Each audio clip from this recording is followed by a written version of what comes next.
오늘 본문은 우리 지난주에 살펴보았던 본문하고 좀 내용이 이어지는 본문입니다.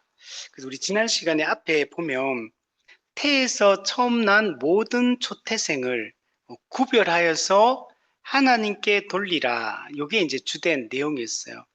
자, 그 내용을 우리가 오늘은 내용적으로는 거의 비슷한 내용인데 약간 추가된 내용들이 여기에 본문에 좀 나타나고 있습니다.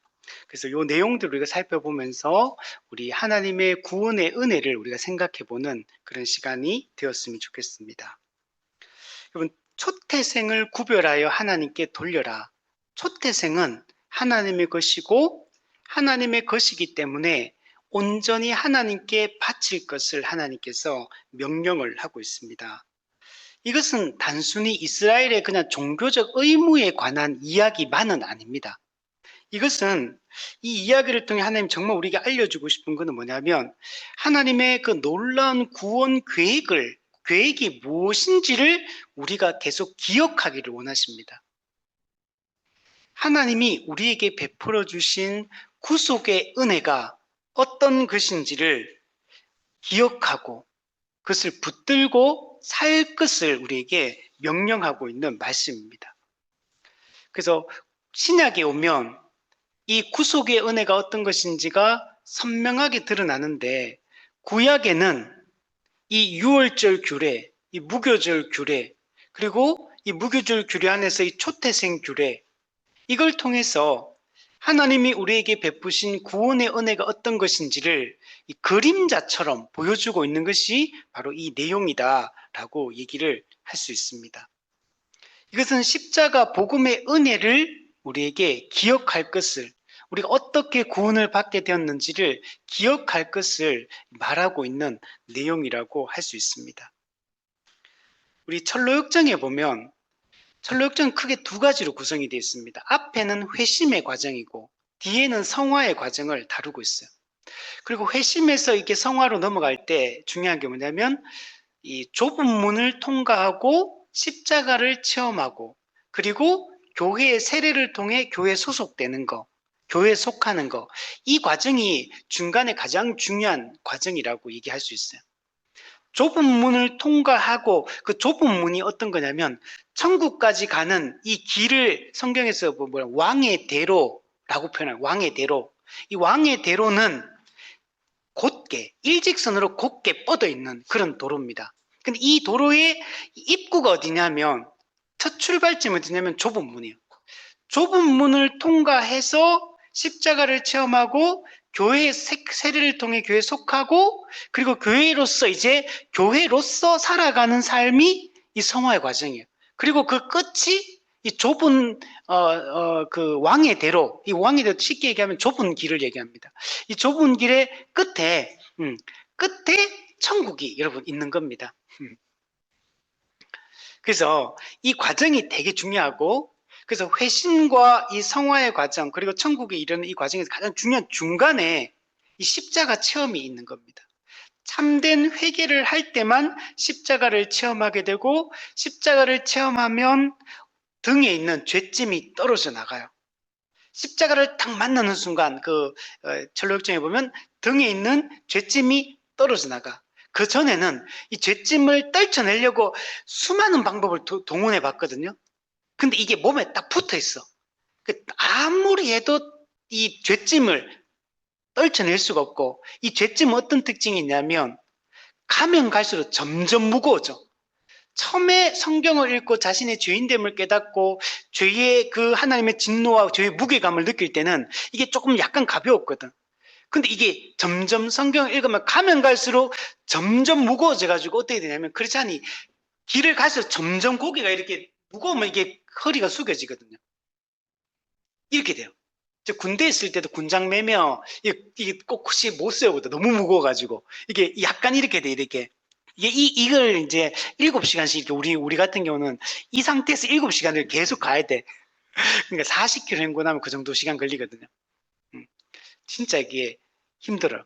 근데 이 철로역정에 이것도 짐도 마찬가지예요. 근데 십자가를 탁 만나는 순간 등의 죄짐이 그냥 탁 풀려버려요. 풀려가 어떻게 되냐면 이게 그 언덕으로 떼구르르 내려가면 앞에 밑에 가면 뭐가 있냐? 무덤이 있어요. 무덤 입구로 이게 쏙 들어가가지고 싹 사라져버려요. 이건 뭘 상징하냐면 예수님의 십자가 죽음이 우리의 모든 죄를 완전하게 말소시켰다. 없애버렸다라는 걸 표현해버려요. 그래서 이 죄짐이 떼구르르 굴려가 무덤 속으로 들어가서 이게 딱 사라지고 이제 다시는 나한테 오지 않아, 이 죄짐이. 우리가 완전한 죄 용서함을 받았다. 십자가를 통해서 그걸 보죠. 그래서 크리스찬이 이게 걸어가다가 이제 그 십자가 언덕의 꼭대기에 탁 올라가잖아요. 그러면은 그 십자가 언덕이 떨어져 나가고 나서 그 전까지는 어두웠는데 밝은 빛이 꼭대기에서 밝은 빛이 쫙 내리째. 그리고 이제 거기서 탁 올라가 가지고 이제 새로운 세상이 열리는 거죠. 그러면서 나는 자유다. 이렇게 자유를, 영적 자유를 외치는 내용들이 나옵니다. 여러분, 우리가 그렇게 해서 십자가를 체험해서 구원의 은혜를 받았죠. 그리고 나서 이제 어떻게 되냐면 교회에 속하여서 이제 교회로서 이제 살아갑니다. 우리가 육체적 죽음까지 또는 예수님 재림 때까지 이제 쭉 우리 가게 되는데 이 과정에서 가장 중요한 게 뭐냐면 십자가를 계속 묵상하는 것. 이 성화의 과정 속에서 이미 구원의 은혜를 받아서 우리가 하나님의 백성이 되었어. 근데 백성이 되고 난 이후에 우리가 천국까지 가는 과정 속에서 계속 십자가를 묵상하는 게 너무너무 중요합니다. 과거에 내가 어떤 존재였는지, 내가 어떻게 이 죄짐을 이렇게 떨쳐낼 수 있게 되었는지, 어떻게 내 죄짐이 떨어져 나갔는지, 나는 지금 누구인지, 나는 지금 어디를 향해 가고 있는지, 내 최종 종착역은 어디인지 늘 기억하고 되새기는 게 매우 중요합니다. 그렇게 할 때 끝까지 이 성화의 삶을 살고 천국에 이룰 수가 있게 되는 것입니다. 그래서 성경을 읽으면서 계속 십자가를 묵상하는 게 그만큼 중요합니다. 이게 그 힘이 딴 데서 나오는 게 아니에요. 십자가를 묵상하는 그것에서부터 우리가 은혜가 주어지고 그 은혜를 받아서 우리가 우리의 정체성을 지키고 죄와 싸우고 의를 행하면서 거룩하게 살아가는 것이 가능해지게 되는 것입니다. 그래서 오늘 이 초태생 규례 같은 경우도 하나님이 우리에게 베푸신 이 구원의 은혜가 얼마나 놀라운 것인지를 우리에게 잘 보여주고 있고 복음의 핵심적인 내용을 보여주고 있다라고 말할 수 있습니다. 우리 11절, 12절 말씀을 우리 한번 보도록 하겠습니다. 하나님께서 너와 내 조상에게 맹세하신 대로 너를 가나안 사람의 땅에 인도하시고 그 땅을 내게 주시거든. 그러면 모든 초태생을 구별하여 하나님께 돌리라. 수컷은 하나님의 것이다. 모든 수컷은 하나님의 것이다. 라고 이렇게 이야기를 하고 있습니다. 그럼 저는 이 말씀 보면서 참 은혜가 되더라고요. 하나님께서 이스라엘 백성들에게 조상들에게 맹세하셨어요. 조상들에게 맹세. 어떤 맹세를 했냐? 가나안 사람의 땅, 즉 약속의 땅으로 이스라엘 백성을 반드시 인도하시고 그 땅 안으로 들이시겠다. 이렇게 말씀을 하고 있습니다. 이거는 언약을 재확인해주고 있는 겁니다. 여러분, 가나안 땅은 어떤 땅입니까? 약속의 땅이에요. 하나님 나라 회복에 대한 약속이 여러분 실현된 땅, 그 땅이 가나안 땅입니다. 가나안 땅으로 인도에 드리고 이 땅을 너에게 상속받게 하겠다라고 하는 것은 이스라엘 백성들에게 하나님 나라를 회복시켜 주겠다. 하나님의 완전한 통치 가운데 하나님의 통치를 받으며 그 언약의 복을 누리며 살게 하겠다라고 말씀을 하고 있는 겁니다. 아브라함 언약 중에서 땅, 자손, 주권 이 세 가지 중에서 여러분 땅에 대한 약속을 하나님이 성취하시겠다. 하나님 나라를 온전히 주시겠다라고 말씀을 하고 있는 겁니다. 우리 창세기 15장에 보면 아브라함에게 하는 처음으로 이 약속을 하는데 15장 18절에서 21절에 보면 그날에 여호와께서 아브라함과 더불어 언약을 세워 이르시되 내가 이 땅을 애굽 강에서부터 그 큰 강 유브라데까지 내 자손에게 주노니. 그러면서 이 주는 이 땅이 어떤 땅이냐?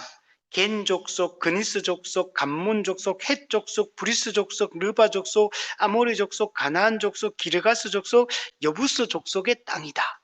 이 땅이 어디냐? 가나안 땅을 얘기하는 거예요. 하나님이 이 땅 안으로 인도해 드리겠다. 언약을 세웠는데 그 언약의 핵심적인 내용이 뭐냐면 이 땅 안으로, 이 가나안 땅 안으로 자기 백성을 인도해 드리시겠다. 이렇게 말씀하는 거예요. 근데 이걸 여러분 출애굽기 3장 8절에 보면 모세에게도 이것을 재확인시켜 주었던 것들을 우리가 볼 수가 있습니다. 출애굽기 3장 8절에 보면 내가 내려가서 그들을 애굽인의 손에서 건져내고, 하나님이 자기 백성이 고통받는 것을 보시고 내려오신다. 그리고 그들을 괴롭히는 애굽인의 손에서 건져낸다. 건져내시고, 그리고 그들을 그 땅에서 인도해 내시고 출애굽 구원해서 어떻게 하느냐? 아름답고 광대한 땅, 젖과 꿀이 흐르는 땅, 그 땅으로 내가 데려가려 하노라. 이거 똑같이 아브라함에게도 이 약속을 하셨고, 그 아브라함 이후에 이삭에게도 이 얘기하고, 야곱에게도 이 얘기를 하고, 모세에게도 이 얘기를 하고, 지금 하나님이 하나님 나라 회복에 대한 이 약속들을 실제적으로 이루어가고 계시다는 걸 여기서 보여주고 있는 겁니다. 하나님은 지금 현실에서는 사실 이게 불가능해 보입니다. 사실은 지금은. 근데 지금은 불가능해 보이지만 가나안 정복의 이 약속을, 하나님 나라 회복에 대한 이 약속을 하나님이 성취하실 것이라고 지금 말씀을 하고 있는 겁니다. 여러분, 하나님이 하나님 나라를 인도하면 어떻게 됩니까? 하나님 나라 안에서 하나님의 통치를 받으며 살게 됩니다. 하나님의 통치를 받음의 결과가 뭐냐면 안식입니다. 안식. 샬롬을 누리게 됩니다. 우리 아까 얘기했던 크리스찬이 십자가를 체험하고 등에 죄짐이 떨어져 나가고 그가 밝은 빛을 보면서 외쳤던 나는 자유다. 영적 자유를 얻은 자가 누리는 복. 이게 참된 안식, 샬롬의 여러분 복입니다. 하나님은 자기 백성이 자기 뜻대로 살아가고 하나님의 통치를 받으며 하나님이 주시는 안식을 누리며 살기를 하나님 원하십니다.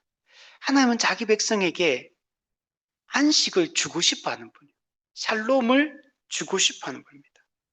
이 안식이 최초의 인류의 조상이었던 아담이 타락함으로 말미암아 잃어버렸던 그 안식이거든요. 잃어버렸던 그 하나님 나라거든요. 그걸 지금 하나님은 아브라함에게 이걸 회복시켜 주겠다고 약속하셨고, 그 약속이 지금 아브라함이 2000년대 사람이고 모세가 1500년, 1400년대 사람이니까 한 500년, 600년 요 사이에 지금 이게 실제로 성취되는 것들을 보게 되는 거예요. 우선 자손의 성취가 지금 됐죠. 지금 200만 명 이스라엘 민족이 불어났죠. 그리고 이제 가나안 땅을 정복해 들어가고 있는 겁니다. 그러니까 이게 정말 하나님이 회복해 주겠다. 아브라함 때는 이게 약속이었지만 이게 실제로 지금 성취되는 것을 모세 때는 이것을 실제로 지금 경험하고 있는 이런 시기인 겁니다. 그럼 하나님은 주도적인 인도하심 가운데 자기 백성에게 안식을 지금 주시려고 하는 겁니다. 하나님의 백성으로 하여금 참된 이 샬롬과 안식을 누리며 우리 살도록 하고 있는 겁니다. 이게 1차적으로는 가나안 정복과 또 가나안 땅에 세워지는 이 다윗 왕국을 통해서 1차적으로 이게 실현이 됩니다. 그래서 다윗 왕국을 보면 이게 얼마나 부유하고 얼마나 부강하고 당시에 최대 제국으로 성장합니다. 그 다윗 제국의 연장선에 이제 솔로몬의 통치가 있죠. 그때 얼마나 부유하고 부강했지 몰라요. 열방이 그 지혜와 그 총명을 듣기 위해 찾아오고 그 이스라엘 백성이 그 당시에 가장 강력한 제국, 그때는 애굽도 그 이전에는 강했잖아요. 근데 이때는 약해져 있어요. 위쪽에 있는 아수르라든지 바벨론 이쪽도 세력이 힘이 없어요. 되게 약해져 있는 이런 때입니다. 우리나라도 예전에 보면 그 옛날에 고구려 땅이 막 엄청나게 커졌거든요. 그래서 이 중국 만주, 요동성 막 이쪽 해가지고 중국 그 위쪽까지 막 엄청나게 거대해졌잖아요. 그때 고구려 그때 엄청나게 강해지고 할 때 중에 한족이라든지 위쪽에 있는 이런 다른 민족들은 다 약해진 상태입니다. 그것처럼 지금 다윗 왕국 때 엄청나게 부유해지고 부강해지고 실제로 그 당시에는 최대 어떤 제국 힘을 쓰는 이런 제국으로 이렇게 성장했던 걸 볼 수 있습니다. 그건 단지 이 세상 나라로서 다윗 왕국이 커졌다 이런 의미가 아니고 하나님의 통치를 받고 왕이 하나님의 율법을 따라 통치하고 자기 백성이 율법에 순종하며 살아갈 때 하나님의 그 통치가 실제로 실현되어질 때 얼마나 풍요로움을 경험하게 되느냐. 하나님 나라의 그 풍요로움을 그 형식으로 여러분 보여주고 여러분 있는 것입니다. 자, 그런데 이것이 궁극적으로는 하나님 나라를 약속하신 하나님 나라를 이루시고 그 하나님 나라의 안식을 실제적으로 주시는 것은 누구를 통해 이루어지냐면 궁극적으로는 예수 그리스도의 십자가 구속을 통해서 이루어지게 됩니다. 그리고 그 구속의 결과로 탄생한 이 교회를 통해서 이것이 누려지게 여러분 되는 것입니다. 하나님은 우리에게 이것을 실제로 하나님 나라를 우리한테 제공해 주시고 이것을 누리기를 안식을 우리가 누리며 살기를 원하시는 것입니다. 그래서 우리가 복음을 굳게 붙들 때 십자가 복음을 굳게 붙들 때 우리는 안식을 누리게 되고 우리가 십자가 복음의 결과로 탄생한 교회로서 살아갈 때 이것을 누리게 되는 겁니다. 왜 우리가 성경적 교회를 세워야 되냐? 성경적 교회가 우리가 세워지지 않으면 하나님 나라를 누릴 수가 없기 때문에 그렇습니다. 아니 저는 그냥 혼자 열심히 그냥 복음 공부하고 책 공부하고 이러면 되지 않습니까? 그렇게 안 됩니다. 여러분, 말씀이 복음을 배우는 게 반드시 교회를 통해서만 복음을 배울 수 있고 교회로서 살아갈 때만 복음의 은혜를 누릴 수 있는 겁니다. 교회로서 살지 않고 성도의 교제에 충실하지 않는데 교회됨을 누릴 수 없어요. 복음의 은혜를 누릴 수 없는 겁니다. 그러니까 복음을 아는 것과 교회로서 살아가는 것, 교회적 삶을 사는 것은 밀접하게 연관이 돼 있어요. 제가 그런 생각을 했는데 이 땅에는 수많은 교회들이 있잖아요. 근데 왜 우리는 이런 작은 교회지만 왜 이 교회를 세워 나가야 되느냐? 이 교회를 그냥 우리도 그냥 이게 환경 좋고 모든 조건이 잘 갖춰진 그런 교회 가서 우리도 신앙생활 하면 되지. 아니 나는 목회를 왜 해야 되느냐? 나는 그냥 목사하지 말고 그냥 다른 교회 가서 이렇게 신앙생활 하면 되지. 왜 굳이 나는 목회를 하고 왜 굳이 나는 여기서 하늘향기 교회라는 이 작은 교회에서 왜 우리는 이곳에서 신앙생활 하는가? 있어야 될 이유가 뭘까? 이렇게 생각을 해보니까 그죠? 다른 교회들을 이제 우리가 부정할 수 없죠. 하나님의 참된 복음이 살아있는 교회라면 다 참된 하나님의 교회고 우리가 그 교회를 우리가 인정하고 하지만 근데 이제 공부를 해보고 우리가 좀 더 해보면 좀 더 바른 게 있구나. 좀 더 바른 복음이 있고 좀 더 바른 교회의 모습이 있구나. 좀 더 성경적인 복음이 있고 성경적인 이 교회가 있고 성경적인 이 올바른 교리가 있구나. 그래서 이걸 생각해 볼 때, 우리 교회가 있어야 될 이유가 충분하구나. 제가 그 생각을 했어요. 물론 다른 교회들도 복음이 살아있고 참된 하나님의 교회이지만, 근데 제가 생각해 볼 때 충분히 올바른 교리와 복음이 선명하게 가르쳐지고 또 올바른 교회론, 올바른 종말론, 올바른 삼위일체론, 올바른 또 우리 구원론, 올바른 이런 인간론 이런 것들이 충분히 잘 우리가 된다면 저는 뭐 굳이 다른 교회 가서 해도 될 것 같아요.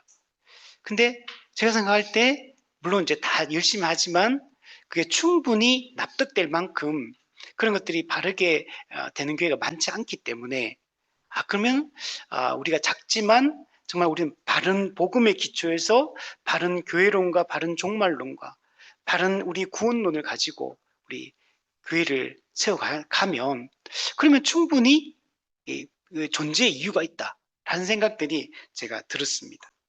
그래서 우리는 왜 우리가 더 자꾸 성경적 교회를 꿈꾸고 더 바르게 우리가 바른 방향으로 가야 된다라는 얘기를 하느냐면 이게 정말 성경에서 보여주고 있는 참된 교회 모습이고 이런 참된 교회로서 우리가 살아가고 참된 복음의 교리를 붙들 때 정말 하나님 나라가 진짜 이 교회를 통해서 드러나고 그 하나님 나라를 누리게 되고 하나님 나라를 현실을 하게 되기 때문에 우리 그렇다는 겁니다. 우리는 이 땅에서 정말 이 참된 교회를 통해서만 참된 안식을 우리가 실제적으로 누릴 수 있게 되는 것입니다. 하나님은 자기 백성이 정말 이 안식을 누리기 원하시거든요. 그래서 우리가 하나님의 이 마음을 우리가 마음에 품고 우리도 이미만 하나님 나라의 이 안식을 충만히 정말 누리며 살아갈 수 있는 그런 우리가 되었으면 좋겠습니다. 우리 찬송가 436장에 보면 영생을 누리며 주 안에 살리라. 영생을 누리며 이 영생을 누리는 게 하나님 나라의 안식을 누리는 걸 영생을 누린다 이렇게 표현해요. 근데 그게 언제 누리냐면 오늘도 내일도 주 함께 살리라. 그러니까 오늘도 지금 여기서 이미 임한 하나님 나라의 안식을 여기서 누려야 되고 내일도 완성된 하나님 나라의 안식을 우리가 누려야 된다. 그래서 정말 우리가 이걸 꿈꿔야 되겠다. 그냥 단지 우리 왜 매주 모여야 되고 왜 우리가 교회로서 살아가야 되느냐. 우리가 정말 이렇게 살아갈 때만 영생을 우리가 오늘도 누릴 수 있기 때문에 오늘도 우리가 누리고 그리고 내일도 누릴 수 있게 되기 때문에 오늘 이곳에서 우리가 이 교회로서 살아가지 않으면 이곳에서 이미만 하나님 나라를 누리지 못하는 사람이 나중에 내세에 그 하나님 나라에 들어가는 게 아니기 때문에 이곳에서 하나님 나라로 백성을 살아가는 자가 영원한 그 나라에 들어갈 수 있게 되기 때문에 그래서 우리가 이곳에서부터 이 이미만 하나님 나라를 정말 누리며 우리가 살아갔으면 좋겠고 하나님 이걸 우리에게 진짜 주시겠다고 지금 말씀을 하고 있는 겁니다. 여러분 하나님의 이 약속의 성취는 초태생을 하나님께 돌리는 것과 밀접하게 연관이 되어 있습니다. 왜 우리는 초태생, 사람의 모든 장자와 또 모든 짐승의 첫 새끼를 왜 하나님께 돌려야 되느냐? 왜 온전히 바쳐야 되느냐? 하나님이 약속을 성취하실 것이기 때문에 우리는 마땅히 초태생을 하나님께 여러분 돌려야 됩니다. 오늘 본문은 약속의 땅 가나안에 들어가면 행해야 할 중요한 규례가 있다라고 얘기를 합니다. 초태생을 하나님께 돌리는 것입니다. 하나님은 이렇게 말씀해요. 이스라엘의 모든 수컷은 여호와의 것이다. 여기서 수컷, 이게 수컷은 여기서 모든 초태생의 수컷을 얘기합니다. 모든 초태생의 수컷은 하나님의 것이다. 네. 이 당시에는 이렇게 수컷을 항상 중요하게 여기잖아요. 남자가 그 머리가 되고 중심이 되기 때문에 그리고 초태생이 전부를 대신하고 있기 때문에 전체를 대변하고 있죠. 그래서 모든 수컷은 여호와의 것이다. 왜 모든 수컷이 여호와의 것이냐면 그 배경을 보면 10번째 재앙 때 애굽의 모든 초태생은 다 죽임을 당합니다. 근데 이스라엘의 모든 초태생은 다 그 어린 양의 피를 바름으로 말미암아 죽음을 면하게 되었습니다. 그러니까 이거는 원래는 이스라엘 백성의 모든 초태생도 다 죽어야 됩니다. 원래는 다 죄인이기 때문에. 그 초태생이 다 죽는 얘기는 애굽 사람들 전체가 다 죽어야 된다를 얘기하는 거고 이스라엘 백성들도 원래는 다 죽어야 되는 사람들이에요. 다 하나님 앞에 합당하지 않은 부정한 자들입니다. 다 원래 다 죽어야 되는데 이스라엘 백성의 모든 초태생은 다 죽어요. 근데 하나님이 택한 이스라엘 백성의 초태생은 유월절 어린 양의 피를 바르고 죽음을 면할 수 있는 길을 하나님이 알려주십니다. 그래서 은혜로, 하나님의 전적인 은혜로 이스라엘 백성의 초태생이 죽지 않고 구원을 받게 된 것입니다. 그러니까 이거는 이스라엘 백성의 초태생이 상근은 자기들이 잘나서, 자기들이 깨끗해서, 자기들의 공로가 있어서 이스라엘 백성의 초태생이 산 게 아닌 겁니다. 이스라엘 초태생도 다 죽어야 되는데 하나님의 은혜로 유월절 어린 양의 피 때문에 살게 된 거거든요. 즉 이스라엘 백성의 초태생이 그러니까 하나님의 것이라는 얘기는 사실 이스라엘 백성 전체가 다 하나님의 것이다. 하나님의 소유다. 우리 모두가 하나님께 은혜로 우리가 구원받은 자다라는 걸 얘기를 하는 거예요. 값을 지불하신 분은 하나님이십니다. 우리가 값을 지불한 게 아니에요. 그래서 하나님은 지금 모든 초태생에 대한 소유권을 지금 주장하고 있는 겁니다. 모든 초태생을 내게 돌리라. 즉 너희 전부를 내게 바쳐라. 이렇게 말하는 거 사실은. 초태생만 바치면 끝나는 게 아니고 사실은 그 의미 속에는 모두 다 은혜로 구원받았고 모두 다 하나님께 바쳐진 존재. 우리는 다 내가 내 소유권을 가지고 있는 게 아니라 하나님이 우리의 소유권을 가지고 있다. 우리는 하나님의 것으로 이런 부름을 받은 자입니다. 우리는 유월절 어린 양의 피로 값주고 산 자입니다. 그래서 우리는 우리 전부를 하나님께 바쳐야 될 그런 사람들이라고 할 수 있습니다. 자, 근데 13절에 보면 나귀의 첫 새끼는 다 어린 양으로 대속하라고 말합니다. 만약에 나귀의 첫 새끼 어린 양으로 대속하지 않으려면 그 나귀의 목을 꺾으라 이렇게 얘기를 하고 있습니다. 왜 나귀의 첫 새끼는 왜 어린 양으로 대속을 해야 되느냐? 나귀는 부정한 짐승이기 때문에 제물로 바쳐질 수가 없습니다. 부정한 짐승은 하나님께 제물로 바쳐질 수 없습니다. 하나님은 흠이 없는 깨끗한 제물을 하나님은 받으십니다. 나중에 이제 그 구체적인 율법의 그 세부 규정들이 이제 하나 주시는데 그게 보면 이 음식 규정 또 부정한 짐승 이런 규정들이 있잖아요. 그게 보면 나귀는 굽이 갈라지지 않고 되새김질을 하지 않기 때문에 의식상 부정한 동물에 속합니다. 굽은 갈라지나요? 굽은 갈라지고 되새김질을 하지 않고, 그죠? 헷갈리네. 어쨌든 간에 이 나귀는 이 부정한 짐승의 지금 대표격으로 지금 여기서 표현이 되고 있는 거예요. 꼭 나귀만 해당된다기보다는 부정한 짐승의 대표로서 지금 나귀가 지금 여기서 언급이 여러분 되고 있는 겁니다. 그래서 부정한 짐승 같은 경우는 반드시 정결한 어린 양으로 대속을 해야 됩니다. 만약에 대속을 하지 않으면 그 생명은 존재할 수 없습니다. 그래서 목을 꺾어야 돼요. 목을 꺾는다는 얘기는 죽인다는 얘기라는 거예요. 생명이 존재할 수 없어요. 목을 꺾는 건 어떤 거냐면 형벌을 내리는 걸 얘기하는 거예요. 가차없이 형벌을 내린다는 의미예요.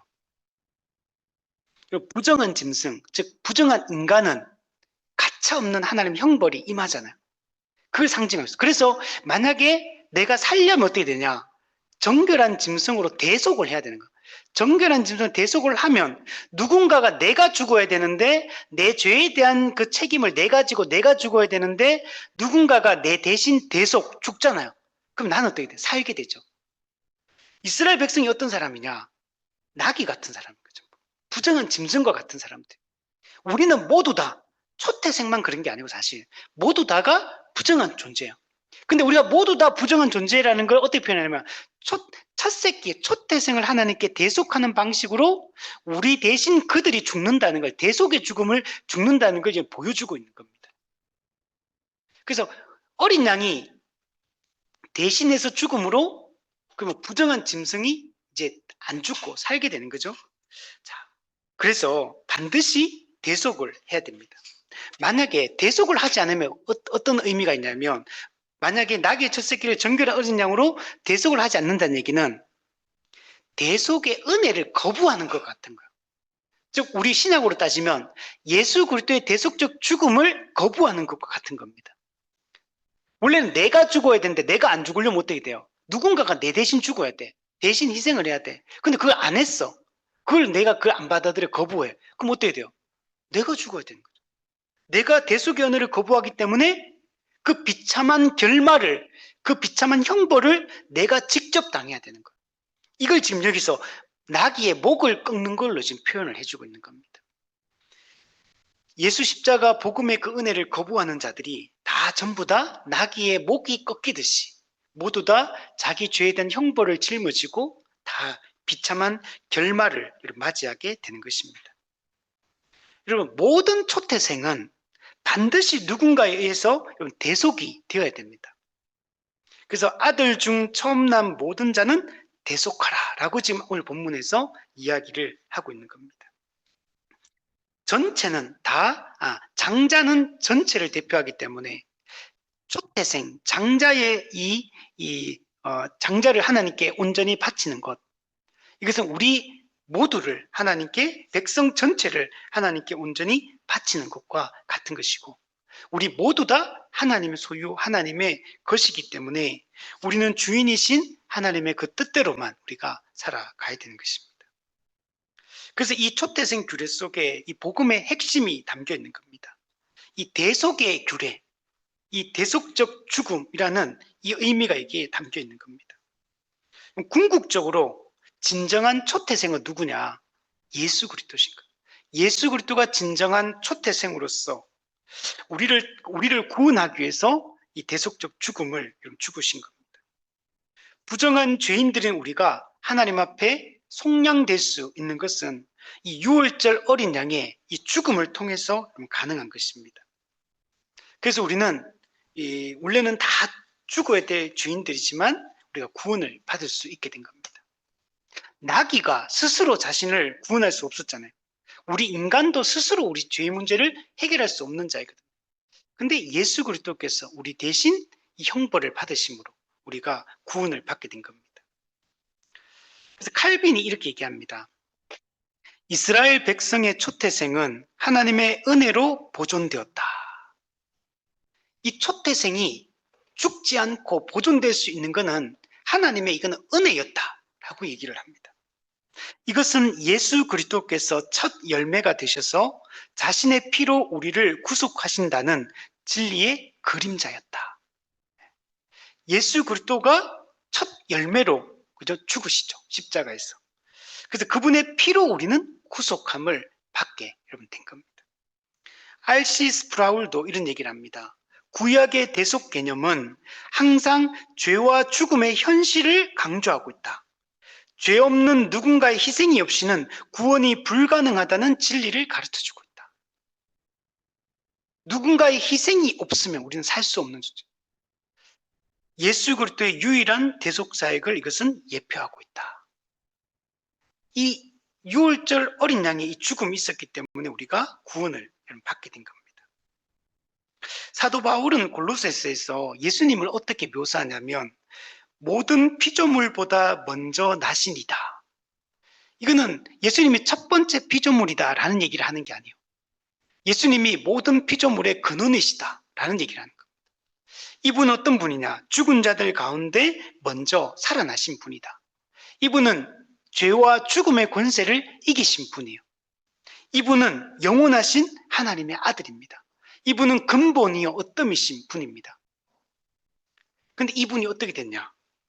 죄 없으신 그 하나님의 아들이신 예수님이 우리를 대신해서 십자가의 화목제물로 죽으신 것입니다.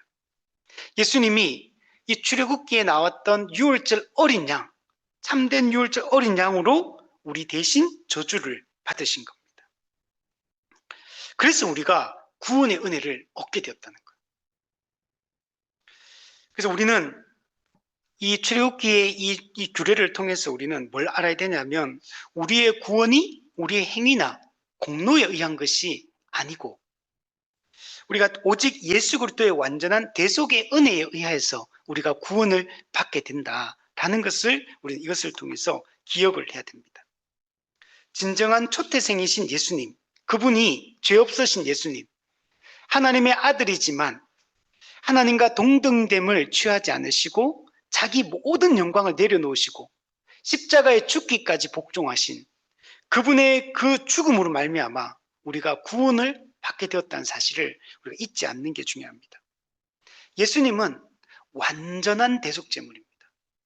예수님은 우리를 구원하기에 부족함이 없는 분이에요. 그래서 우리 철로역정 아까 서론에 얘기했듯이 십자가를 딱 만나는 순간에 죄짐이 떨어져 나가고 그것이 떼굴떼굴떼굴 굴러 내려가가지고 굴 속으로 들어가가지고 다시는 그 굴에서 이제 나오지 않아요. 죄 문제가 완전히 해결하는 거예요. 예수님은 단 한 번의 그 죽음을 통해서 단번에 영원한 속죄를 이루는 죽음을 죽으신 거예요. 히브리서 이게 되게 중요하거든요. 단번에 영원한 속죄. 단번. 이거는 단 한 번. 단 한 번의 죽음이잖아요. 근데 영원한 속죄를 이룬. 이 속죄의 대속의 효력은 영원한 것이고 완전한 것이라는 게 여러분 강조가 여러분 되고 있는 겁니다. 근데 반면에 히브리서에 보면 그 짐승의 죽음, 동물 희생제사, 그건 어떻습니까? 매일 다시 반복해야 돼요. 그러니까 그 동물 희생제사가 영원한 이 완전한 이 죄의 해결을 담보해 주지 못하는 겁니다. 오직 예수 십자가 복음 십자가만이 그분의 대속적 죽음만이 완전한 이 죽음의 이 문제를 해결하는 이 효력을 발생시키는 그런 죽음이었다라는 걸 우리가 기억할 필요가 있습니다. 그래서 우리는 안식을 우리 누려야 되잖아요. 영원한 안식을 우리 누려야 돼요. 우리 앞서 첫 앞부분에 봤던 것처럼 하나님 우리를 가나안 땅, 약속의 땅, 하나님 나라를 우리를 인도해서 우리가 자기 백성이 안식을 누리기를 원하시는 거예요. 여러분은 지금 복음 안에서 안식을 누리고 있습니까? 네, 여러분 복음 안에 안식을 누리고 있습니까? 네, 그죠? 우리가 충만하게 누려야 돼. 이 땅에서는 그게 불완전하거든요. 하나님 우리가 더 충만히 누리기 원하시는 거예요. 더 충만히. 그러려면 우리가 철로역정의 그 내용처럼 우리가 구원받기 위해서도 우리가 계속 우리가 우리의 그 여자의 후손이신 메시아를 계속 고대하며 가야 되잖아요. 그렇지만 우리가 구원받고 난 이후에도 계속 그리스도와 그분의 십자가에 못 박히신 것, 이 십자가를 계속적으로 묵상하는 게 매우 중요한 겁니다. 그래서 교회는 매번 설교 때마다 이 십자가 복음이 계속 이게 풍성하게 선포가 돼야 됩니다. 우리가 어떤 본문을 보든지 그리스도 중심적으로 설교를 해야 돼요. 우리가 신앙만 그렇게 보는 게 아니고 직접적으로 예수 그리스도의 인격과 사역에 등장하는 본문만 그리스도 중심적으로 해석하는 게 아니라 구약의 모든 사건들을 그리스도 중심적으로 우리가 해석하고 우리가 신구약의 통일성 가운데 우리가 성경을 해석해 나가고 적용하는 게 매우 중요합니다. 그렇다고 해서 우리가 또 너무 막 이제 뭐 어떤 뭐 하나하나를 막 알레고리적으로 막 그리스도와 연결시켜라 이런 건 아닙니다, 여러분. 우리 그리스도 중심적으로 해석한다고 할 때는 어떻게 보면 좀 큰 메시지 중심으로 이렇게 연결시켜 가야 돼요.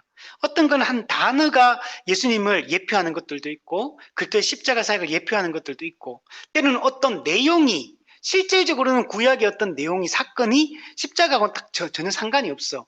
근데 그것이 이 그리스도의 십자가 사역과 연관지어서 우리가 해석할 수 있는 그런 사건들이 많아요.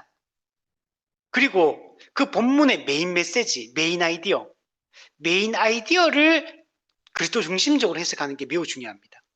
근데 많은 분들이 그리스도 중심적 해석이라는 걸 오해해가지고 알레고리적으로 풍류적으로 해석해가 그걸 다 그리스도 중심적이다 이렇게 해석하는 분들이 상당히 많아요. 그렇게 하면 안 되고 신구약의 통일성 있는 맥락 가운데서 문맥 가운데서 우리가 그 메시지 중심으로 그리스도 중심적으로 해석을 해나가는 게 가장 안전한 방법이다라고 얘기할 수 있습니다. 자, 우리 14절 15절에 보면 후일에 내 아들이 내게 묻기를 이것이 어찌 됨이냐 하거든 너는 그에게 이르기를 여호와께서 그 손의 권능으로 우리를 애굽에서 곧 종이 되었던 집에서 인도하여 내실세. 자, 후일에 아들이 즉 아들, 자녀 또는 자손들이 물어요 아버지에게 이것이 어찌 됨입니까? 왜냐하면 유월절 절기를 지키고 무교절 절기를 지키잖아요. 그때마다 이거 왜 지킵니까? 이거 물어볼 거 아니에요. 이게 어떤 의미입니까? 라고 후손들이 물어볼 거라는 거예요. 그때 그리고 이 초태생의 규례 특히 그죠? 그 어린 그 예를 들면 부정한 이런 모든 짐승들 그 장자들 전부 다 그 흠없는 재물을 통해 대속을 해야 되잖아요. 장자도 또 어린 양의 첫 새끼도 그 짐승의 첫 새끼도 대속을 다 해야 되거든요. 근데 이거 왜 합니까? 왜 이렇게 하는 거예요? 이렇게 물어볼 거잖아요. 그때 이 의미들을 잘 설명해 주라고 얘기를 하는 거예요. 유월절 그 어린 양을 잡는 것도 또 무교절에 또 15일부터 21일까지 무교절의 규례를 지키는 것도 그때 쓴나물을 먹고 또 무교병을 먹는 것 그리고 첫날과 마지막 날 성회로 따로 모여서 하나님 앞에 모여서 그 예배를 드리는 것 그리고 초태생의 이 규례를 지키는 것 이런 것들이 어떤 의미를 가지는지를 차근차근 설명해 줘야 되는 거예요. 그렇게 하려면 이스라엘 백성들이 어떻게 애굽에 정착하게 되었고 그들이 애굽에서 어떻게 살았고 이 모든 그 출애굽과 이 모든 과정들을 후손들에게 잘 설명해 줘야 되는 거예요. 그래서 자기들이 누구인지 우리가 어떻게 어떤 민족이고 어떤 부르심을 받았는지 하나님이 우리를 이 고통에서 어떻게 건져주셨는지 그리고 어떻게 우리를 지금 가나안 땅으로 인도해 드리고 계시는지 이런 것들에 대해서 잘 가르쳐 줄 필요가 있는 겁니다. 하나님께서 그 손의 권능으로 이스라엘 백성들을 애굽의 종되었던 집에서 인도해 내셨다는 걸 말해야 되는 거예요. 과거에 그들이 죄의 종노릇하고 있을 때 애굽의 종노릇하고 있을 때 얼마나 그들이 고통스럽고 비참한 삶을 살고 있었는지 우리가 하나님과 상관없이 살아갈 때 어떤 비참한 가운데 살고 있었는지를 알려줘야 돼요. 우리가 죄인인 원죄를 짓고 죄인이 된 우리가 얼마나 비참한 지경에 있는지를 알려줘야 돼요. 그래서 우리가 올바른 인간론을 가르칠 필요가 있습니다. 그리고 기독론, 예수 그리스도 유월절 어린 양 대신 예수 그리스도의 그 희생적 죽음을 통해서 어떤 일이 일어나게 되었는지 우리가 잘 알려줘야 돼요. 하나하나를 잘 알려주는 게 중요합니다. 우리 이번엔 출애굽기 12장에서도 이게 똑같이 나타났었어요. 12장 26절 27절에도 보면 이후에 너희의 자녀가 묻기를 이 예식이 무슨 뜻이냐면 이는 여호와의 유월절 제사라. 여호와께서 애굽 사람에게 재앙을 내리실 때 애굽에 있는 이스라엘 자손의 집을 넘어사 우리의 집을 구원하셨느니라. 우리도 원래 다 죽어야 될 사람이었거든요. 다 이스라엘 백성 다 죽어야 될 죄인들이었는데 하나님이 유월절 어린 양의 피를 바름으로 우리를 구원해 주신 거예요. 죽음의 천사가 넘어가게 하신 겁니다. 우리는 이런 신앙의 유산이 단절되지 않도록 하나님이 우리에게 베푸신 이 구속의 은혜가 다음 세대에게 잘 전달되도록 하는 것이 매우 중요합니다. 하나님께서 어떤 권능으로 어떤 강한 손으로 애굽의 그 종살이에서 우리를 건져내었는지 어떻게 우리를 이 구원의 은혜를 누리고 해방을 누리게 하셨는지를 우리는 우리 후손들에게 잘 가르쳐서 이것을 기념하고 기억하도록 하는 것이 매우 중요한 것입니다. 1차적으로는 우리 먼저 우리부터 그래야 돼. 우리 부모 세대부터 우리 1세대부터 우리가 먼저 이 구원의 은혜를 깊이 묵상하는 게 중요합니다. 우리가 어떻게 대속의 은혜를 받게 되었는지 이것을 깊이 기억하는 중이에요. 6월절 어린 양의 그 죽음이 무엇을 의미하는지, 그 피를 바른다는 것이 무엇을 의미하는지 이것을 우리가 잘 아는 게 매우 중요합니다. 우리가 십자가 복음의 이 은혜를 내가 깊이 묵상하면서 이 은혜에 감격하지 못한다면 우리 후손에게, 우리 자녀들에게 어떻게 이걸 가르치겠습니까? 오늘 우리 한국 교회가 참 이게 우리가 참 소망이 참 많이 안 보이는 이유가 다음 세대가 없어지는 게 이게 큰 문제예요. 지금 한국 교회는 완전 고령화되어 있는 지금 상황이잖아요. 한국 교회는 지금 이 고령화 수준이 초고령 교회로 지금 진입을 했습니다. 한국 사회와 똑같이. 성도의 대다수가, 그죠? 한 60대 이상이, 60대, 좀 젊으면 50대 이상. 50대도 요즘 많이 없어요. 40대, 30, 40대는 진짜 정말 없고, 젊은 세대로 가면 또 확 줄어들죠. 그러니까 이제, 이게 신앙 전수가 안 되는 게 이게 가장 큰 문제예요. 한국 교회 주일학교의 실패는 교육의 주체로서 부모를 세우지 못하고 부모가 자기 자녀에게 복음을 가르칠 수 있도록 준비시키지 못한 거. 부모가 자녀에게 복음을 못 가르칠 능력이 준비가 안 돼 있고 또 그에는 또 그 복음에 따른 삶이 또 우리가 못 따라가는 것도 있겠고 그래서 자녀 세대가 다 떠나고 있다는 게 이게 심각한 문제인 거죠. 신앙 전수가 안 되면 결국에는 시간이 지나면 다 무너지게 되는 거죠. 그래서 한국 교회는 지금 위기라고 우리가 말할 수 있는 게 다음 세대가 사라지고 있다는 것. 그래서 우리가 우리 이 다음 세대에게 하나님이 우리에게 베푸신 구원의 은혜를 잘 설명해주고 계속 기억하게 하는 것이 매우 중요한 것입니다. 이스라엘 백성들은 하나님께서 초태생을 요구하시고 모든 초태생이 하나님의 것이기 때문에 마땅히 하나님께 다 온전히 바쳐야 된다는 것을 우리가 분명히 가르쳐야 됩니다. 우리도 다 죽어야 될 죄인이었는데 우리 대신 그 6월절 어린 양의 죽음을 우리가 구원받게 되었다는 사실을 우리가 기억하도록, 이것을 잊지 않도록 하는 것이 매우 중요하고, 그리고 이제는 그렇게 우리가 이것을 기억할 때 어떻게 되냐면 삶을 거룩하게 살아갈 수가 있어요. 구별되게 살아가는 게 가능해지게 여러분 되는 것입니다. 그래서 우리가 잘 배우고 잘 가르쳐야 됩니다. 우리 16절 마지막에 보면 이것이 내 손의 기호와 내 미간의 표가 되리라. 자, 이것은 여호와께서 그 손의 권능을 우리를 애굽에서 인도하여 내셨습니다. 이거 반복되고 있죠, 이 표현이. 우리가 구원받게 된 것은 우리 힘으로 된 게 아니에요. 우리 능력으로 된 게 아닙니다. 하나님의 손의 권능, 우리 앞부분에는 하나님의 강한 손, 그 하나님의 강한 손으로 우리가 인도함을 여러분 받게 된 겁니다. 그래서 하나님의 구속의 이 은혜를 어떻게 해야 되느냐? 손의 기호를 삼아라. 사인, 기호라면 사인을 얘기하거든요. 내 미간의 표로 삼아라. 표는 이게 영어로 보면 심볼로 돼, 심볼, 상징. 그래서 손에 맨 표시를 하고 미간, 이마에 상징으로 이렇게 붙이고 다녀라. 이렇게 얘기하는 거예요. 즉, 손에 메고 이마에 붙여가지고 하나님이 우리에게 어떤 구원의 은혜를 베풀었는지 이걸 기억해야 된다는 거예요. 우리가 구원받게 된 게 우리의 공로가 아니라 6월절 어린 양의 대속이 있었기 때문에 그 대속적 죽음이 있었기 때문에 우리가 구원받게 되었다는 걸 우리가 깊이 인식하고 마음에 깊이 새기고 이것을 기억하며 우리가 살아가는 것이 중요합니다. 이스라엘 백성들은 이걸 외적인 표시로 실제로 했다 그랬죠. 실제로 이마에다가 붙이고 다녀요. 실제로 손에다가 줄을 메고 다닙니다.